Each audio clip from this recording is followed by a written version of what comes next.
Hello and welcome back to the Citi-Zen-Ship show. My name is Clinton. I wanted to record this outside in nature because it's a heavy topic, and I think it's important to use all the calming effects that we can when we discuss such things. And this video is very much inspired by last week's events, the shooting of Charlie Kirk. I'm not going to go into the specifics of that case. If you want information about it, there's a lot of YouTubers talking about it. You can do a Google if you want. I wanted to talk about it without necessarily talking about it.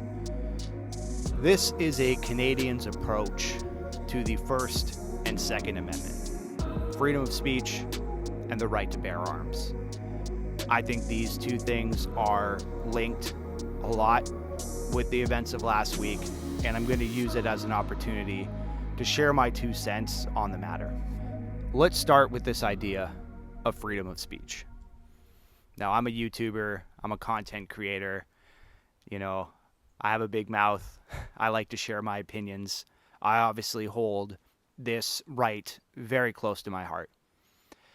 Being a Canadian, we don't have the First Amendment. It's not put in that kind of language in our Constitution, but we do have the right, the freedom of speech, the freedom of movement, the freedom of association, the ability to choose your friends, to hang out where you want, and to vocalize your ideas.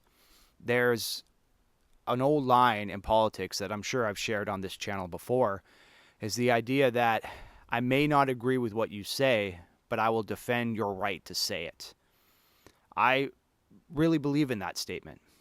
It's hard, though, when the subject matter that we're talking about is so hateful.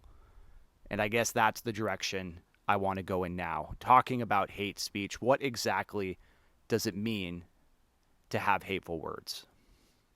And are there any limits to freedom of speech? When we're talking about hate speech specifically, I don't have a dictionary definition for you, but my understanding of it has always been to never target a particular group, to vilify people, to demonize people, to promote violence to a certain people just because they're part of a certain group. This is going to be a little bit of an aside, but I was a big fan of Rooster Teeth back in the day, and there's this one line that Church, one of the Army guys, says, and it's, you don't hate somebody because they're red or they're blue. You got to learn to hate people on a personal level. Caboose, I used to not care. I just went along with the orders and hoped that everything would work out for me. But after all that's happened, you know what I've learned? It's not about hating the guy on the other side because someone told you to. I mean, you should hate someone because they're an asshole, or a pervert, or a snob, or they're lazy, or arrogant, or an idiot, or a know-it-all. Those are reasons to dislike somebody. You don't hate a person because someone told you to. You have to learn to despise people on a personal level. Not because they're red, or because they're blue, but because you know them. And you see them every single day. And you can't stand them because they're a complete and total fucking douchebag. And, it's a joke. It's meant to be funny. But there's a hint of truth in every good joke, right? And I think that's the truth, and how I kind of understand hate speech is this idea that, we're not going to target a particular group of people. We're not just going to, whether it be people of color, women, LGBT+, all these marginalized groups that get a lot of heat. There's individuals who make their career off bashing those people. And it's no surprise, and a lot of people have said this, I'm not the first one, but I will echo it. When you put hate out into the world, don't be surprised when it comes back on you.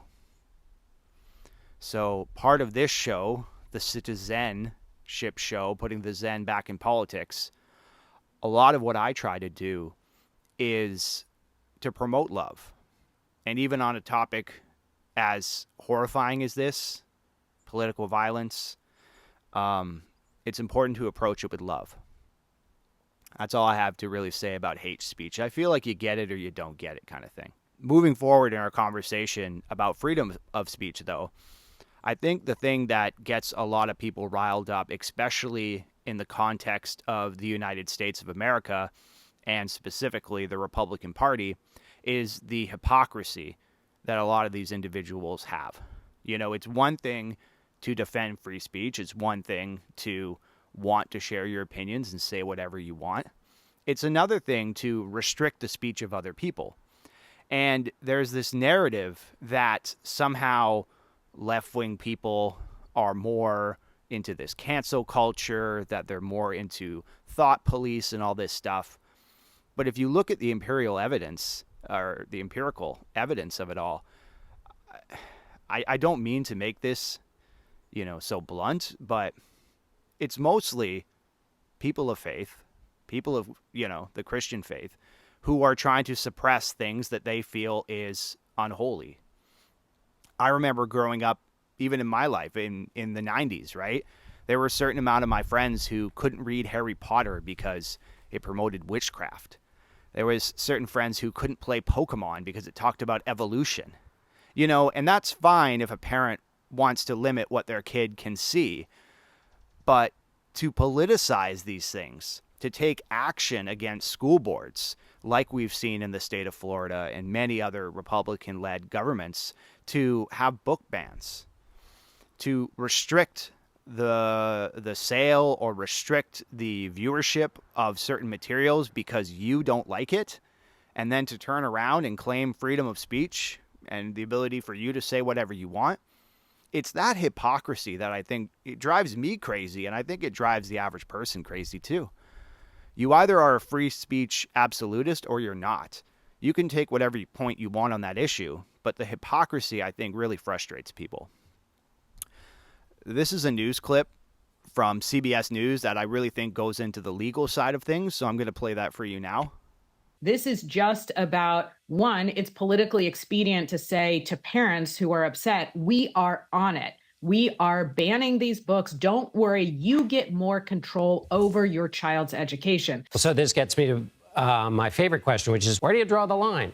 How do you draw the line? It depends. It depends on the specifics of the particular law. So in Florida's case, the suit is not actually saying overturn the entire law, and it's not saying put those books back. What it's saying is a bit more specific. It says that with respect to the two provisions dealing with sexual content and pornography, that those are vague and overbroad, and therefore they run afoul of the First Amendment because, to your question, we don't know where to draw the line.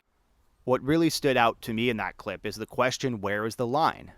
And everybody is going to have a different version of that line, which is why we have to take a very liberal approach on it. That's just my 2 cents. Arguably, we don't want our kids seeing messed up things. I think we can all say that, and we're going to go back into the kids topic in a second here. But in specifically in regards to books, we have to be able to have the ability to have access to information. And as soon as you're starting to restrict information, in my opinion, you are restricting the First Amendment. Can't have your cake and eat it too, so to speak. Many people look at the First Amendment as an inalienable right. And I, even though I'm not really super religious, I actually like this line of argument. Essentially, it goes that human beings, mind, body, and soul, have the ability to come to their own conclusions. And no president or prime minister is ever able to trample on the right of freedom of speech.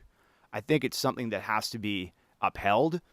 It is upheld through the courts, but more importantly, it is part of being humans. We create, we work, we bring things into the world. Part of that is physical things. Part of that is ideas.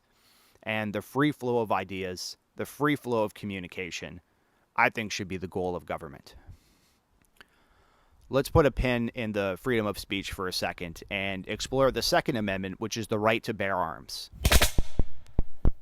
Now, again, a lot of people use this as justification to own a firearm. And I think people are not understanding the historical context in which that law was written. We have to take this all the way back to 1776. All right, we're done. You think the language in the Second Amendment is clear enough? About the right to bear arms? Of course it's clear. Every American has the right to hang a pair of bear arms on their wall. How could that possibly be misconstrued? The American state, as we understand it today, was started out of an imperial war, a rebellion, right? My interpretation of the founders is that the right to bear arms has less to do with gun ownership and more in the right to rebel.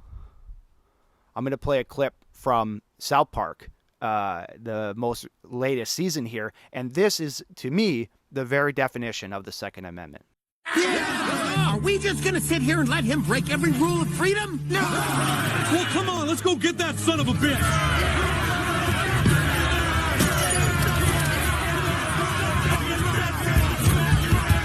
Come on out, you piece of shit! We're unelecting you! In this clip, you see the townspeople getting all riled up about politics, and what do? They have a mini rebellion. They start a mob. The point is, and the line that really kind of spoke to me was when Randy kicked in the door and he said, "We are unelecting you by force of the people." That, to me, is what the Second Amendment is all about. It is the understanding that America herself was born out of rebellion, and the people have an intrinsic right to rebel against their government. If the government is being tyrannical, if the government is imposing or taking away freedoms, the people have the right to take up arms against that. Now, does that translate to being able to purchase an infinite amount of guns and essentially have an armory in your basement?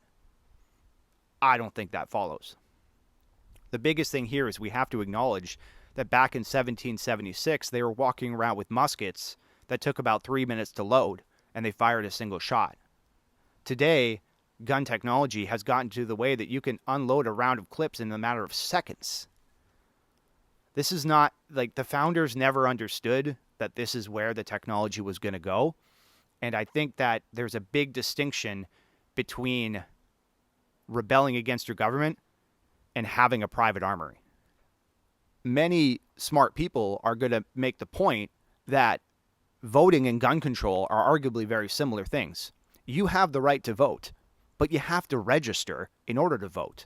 This is to stop from fraud and making sure you vote twice and making sure that we actually have a record of people who voted so we can track this stuff with data. So though voting is a right, you have to be registered. You have to be registered to drive a vehicle. There's a lot of registration in life that a lot of people accept. But for some reason, when it comes to guns, particularly in America, they argue for no registration, no safety checks. Here in Canada, you have to take a weekend course, which I find is pretty lax. But even then, like, that's the base minimum. You got to go there. You got to go on the range. Don't point the gun at anybody. Don't shoot anybody. Make sure you can demonstrate that you can handle a rifle properly.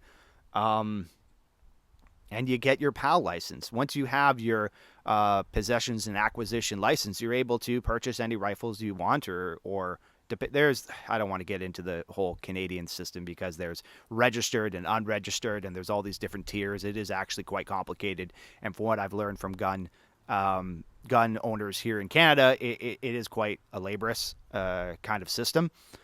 But the point is that there's a paper trail. So when anything goes wrong, they know exactly who to go to. America's lax on guns is really, it's a fucking problem. Let's just call it that.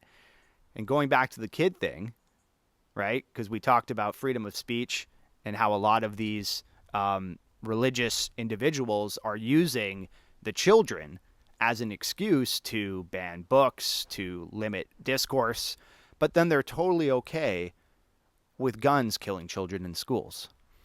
One of the saddest statistics I learned last week was, on the same day that Charlie was killed, there was another mass shooting at a school in the United States. The U.S. is now up to 40 plus school shootings this calendar year in 2025.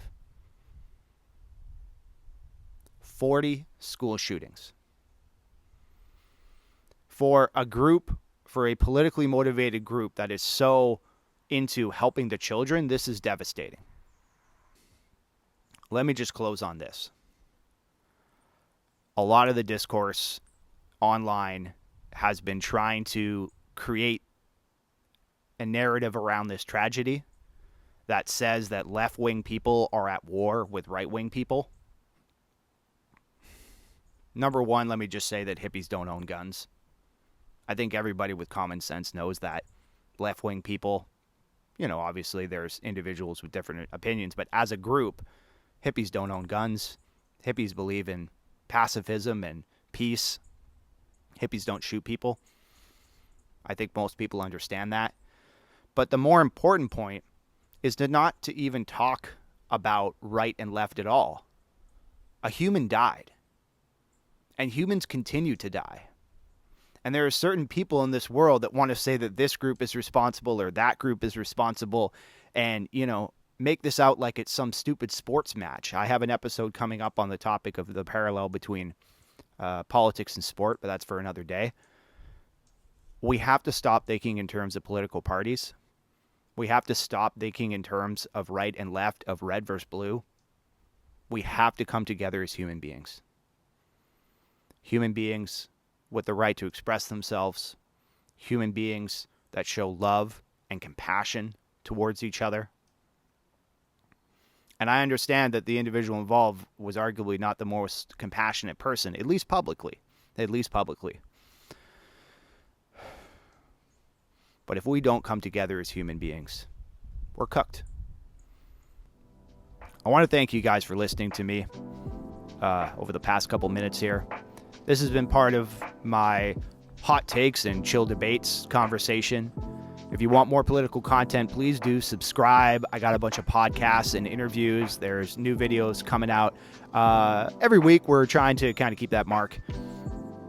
This has been a very adult conversation, and I hope I have given you a very adult answer to all of this. There's a lot of nuance, but at the end of the day, this show and the movement that I'm trying to cultivate is to bring education to citizens, education to people. I'm not here to wave one flag or wave another flag. I'm on team people. And I pray every day that we can bring more people onto that line of thinking. Thank you for listening, and I'll see you in the next video.